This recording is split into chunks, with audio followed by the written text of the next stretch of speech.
ഇപ്പോൾ മാസപ്പിറ കണ്ടിരിക്കുന്നു, അതിലേക്കൊന്ന് പോവുകയാണ്. നാളെ പെരുന്നാളാണെന്ന് അറിയിച്ചു. എല്ലാവരും മാസം ഉറപ്പിച്ചതായി അറിയിക്കുന്നു. അല്ലാഹുമ്മ ഹില്ലഹു ബിൽ അംനി വൽ ഈമാനി വൽ ബറക്കത്തി വസ്സലാമ അല്ലാഹുമ്മ വഫിഖ്നി ലിമാ തുഹിബ്ബു വതർള. അല്ലാഹു അക്ബർ അല്ലാഹു അക്ബർ അല്ലാഹു അക്ബർ ലാ ഇലാഹ ഇല്ലല്ലാഹു അല്ലാഹു അക്ബർ അല്ലാഹു അക്ബർ. ഹലോ വലൈക്കും സലാം. താന്നൂർ, കാപ്പാട്, പൊന്നാനി 3 സ്ഥലങ്ങളിലും മഖ്ദൂമ് പൊന്നാനി ഉറപ്പിച്ചിക്കണ് എന്ന് പറഞ്ഞിരിക്കണ്. ഇൻഷാ അല്ലാഹ്.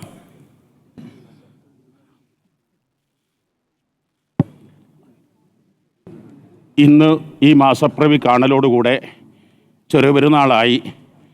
ഈ ദിവസത്തിൽ ഏറ്റവും പ്രധാനപ്പെട്ട ആരാധന ഫിത്ർ സക്കാത്താണ്.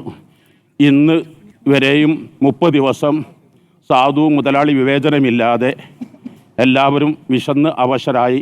സാധുവിൻ്റെ വിശപ്പറിഞ്ഞു, പട്ടിണി അറിഞ്ഞു. നാളെ ഒരാളും പട്ടിണി കിടക്കാൻ പാടില്ല. എല്ലാവരും സുഭിക്ഷമായി ഭക്ഷണം കഴിക്കണം. അതിനാണ് ഫിത്ർ സക്കാത്ത്.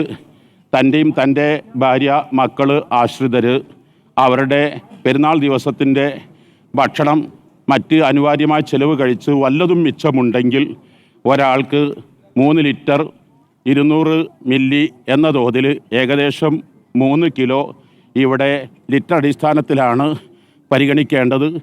ഫിത്ർ സക്കാത്ത് ജുമാ പെരുന്നാൾ നിസ്കാരം ആരംഭിക്കുന്നതിന് മുമ്പ് തന്നെ കൊടുക്കലാണ് ഏറ്റവും. ഈദുൽ ഫിത്തർ ഒരു മാസം നീണ്ടുനിന്ന അനുഷ്ഠാനങ്ങൾ, വ്രതാനുഷ്ഠാനവും മറ്റ് അനുബന്ധമായിട്ടുള്ള ചടങ്ങുകളും അതെല്ലാം കഴിഞ്ഞ് ഹൃദയശുദ്ധിയോടെ ആണ് ഇപ്പോൾ പെരുന്നാളിലേക്ക് നമ്മൾ പ്രവേശിക്കുന്നത്. ആ ശുദ്ധീകരണത്തിൻ്റെ ആഘോഷമായിട്ടാണ് പെരുന്നാളിനെ നമ്മൾ ആഘോഷിക്കേണ്ടത്. സ്നേഹത്തിൻ്റെയും സൗഹാർദ്ദത്തിൻ്റെയും വിരുന്നൂട്ടുക എന്നുള്ളത് തന്നെയാണ് പെരുന്നാൾ. ആ പെരുന്നാളിന് എല്ലാ വിധത്തിലുള്ള ആശംസകളും എല്ലാവർക്കും ഹൃദയംഗമായിട്ടുള്ള ഈദുൽ ഫിത്തർ ആശംസകൾ നേരുന്നു. സ്നേഹത്തിന്റെയും സഹോദരത്തിന്റെയും ആശംസകളാണ് ഇപ്പോൾ പാണക്കാട് തങ്ങളും നൽകിയിരിക്കുന്നത്. നാളെ ചെറിയ പെരുന്നാൾ ഉറപ്പിച്ചിരിക്കുന്നു, മാസപ്പിറ കണ്ടിരിക്കുന്നു.